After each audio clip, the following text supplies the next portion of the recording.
ദേശീയ ഊർജ്ജ സംരക്ഷണ ദിനത്തിന്റെ ഭാഗമായി കതിരൂർ സർവീസ് സഹകരണ ബാങ്ക് ജില്ലാതല ചിത്രരചനാ മത്സരം സംഘടിപ്പിച്ചു. ലളിതകലാ അക്കാദമി എക്സിക്യൂട്ടീവ് എഡിറ്റർ ഉണ്ണിക്കാനായി ഉദ്ഘാടനം ചെയ്തു. ദേശീയ ഊർജ്ജ സംരക്ഷണ ദിനത്തിന്റെ ഭാഗമായാണ് കതിരൂർ സർവീസ് സഹകരണ ബാങ്ക് ജില്ലാതല ചിത്രരചനാ മത്സരം സംഘടിപ്പിച്ചത്. ബാങ്ക് ഹാളിൽ കേരള ലളിതകലാ അക്കാദമി എക്സിക്യൂട്ടീവ് എഡിറ്ററും പ്രശസ്ത ശില്പിയുമായ ഉണ്ണിക്കാനായി ഉദ്ഘാടനം ചെയ്തു.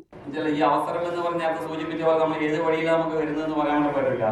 മറ്റുള്ള ശില്പികളാണെങ്കിൽ നമ്മളിപ്പോൾ പോലീസ് സ്റ്റേഷനിൽ ഒരു വർക്ക് ചെയ്യാൻ അവസരം കിട്ടിയെന്ന് പറഞ്ഞാൽ 2 കൈ കൊണ്ട് സ്വീകരിക്കും. അപ്പോൾ എൻ്റെ കയ്യിലേക്ക് ഒരു വർക്ക് ഇങ്ങനെ വരുമ്പോൾ ഞാൻ ആദ്യം മടിച്ചു, രണ്ടാമത് ധൈര്യം സമേതം ഭാര്യ എന്നോട് പറഞ്ഞു വേണ്ടാത്ത പണിക്ക് പോകണ്ട. ഗാന്ധിജി എന്ന് പറയുന്നത് നമ്മുടെ കീശിലെ നോട്ടെടുത്ത് നോക്കി കഴിഞ്ഞാൽ എല്ലാവരും കുറേ അഭിപ്രായം പറയും, നിങ്ങൾ എഴുത്തത്തിന് ചെയ്യും പോലെയല്ല മഹാത്മാഗാന്ധി. അപ്പോൾ ഞാൻ രണ്ടും കൽപ്പിച്ച് അത് ചെയ്യാൻ തീരുമാനിച്ചു. അങ്ങനെ പയ്യന്നൂർ പോലീസ് സ്റ്റേഷനിൽ ആദ്യമായിട്ടൊരു ഗാന്ധി ശില്പം ചെയ്തു. ആ ശില്പം മനോഹരമായി. അതുപോലെ ആ SI പോയ പോലീസ് സ്റ്റേഷനിൽ എല്ലാം എന്നെ കൊണ്ടുള്ള ശില്പം ചെയ്യിച്ചു. പിന്നെ കേരളത്തിൽ 62ഓളം ഗാന്ധി ശില്പങ്ങൾ ചെയ്തു. ആ റെക്കോർഡ് ഇപ്പോൾ എൻ്റെ കയ്യിലായിരുന്നു.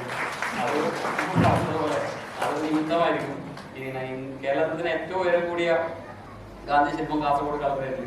അപ്പോൾ ഇതൊക്കെ ഞാൻ പറയുന്നത്, കുട്ടികളൊക്കെ പറയുന്നത്, നമ്മളെ ലക്ഷ്യത്തിലെത്താൻ നമുക്ക് പല കടമ്പകളും കടക്കേണ്ടി വരും, അല്ലേ?